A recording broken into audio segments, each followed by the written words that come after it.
ก็ไม่เหงา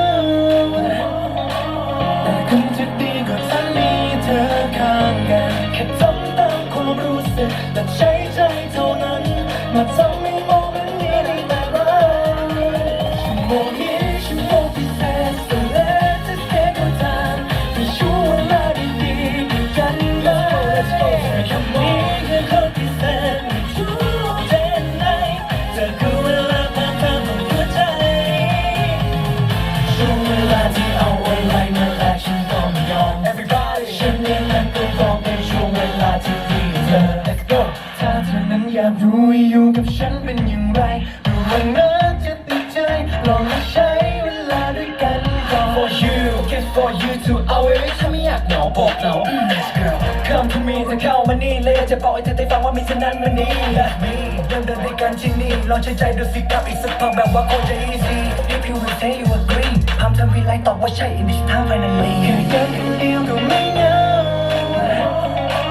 แต่คงจะดีกว่าถ้ามีเธอข้างกันแค่ทำตามความรู้สึกและใช้ใจเท่านั้นมาทำให้โมเมนต์นี้มีแต่รัก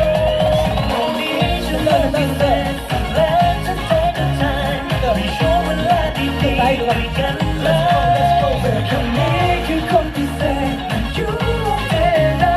เธอคือเวลาผ่านทางของหัวใจช่วงเวลาที่เอาอะไรมาแลกฉันก็ไม่ยอม Everybody ฉันเองนั้นก็พร้อมเป็นช่วงเวลาที่ดีเธอทิ้งตัวลงข้างฉันแล้วอยู่ด้วยกันนานๆจะได้ไหมให้เธอปล่อยใจนาทีนี้แต่เราว่าเธอไม่ทราบว่าไม่บ้าทราบช่วงเวลาและที่นี้มีแค่เธอกับฉันให้ฉันทำให้เธอนั้นไม่รู้ชั่วโมงนี้ชั่วโมงพิเศษแต่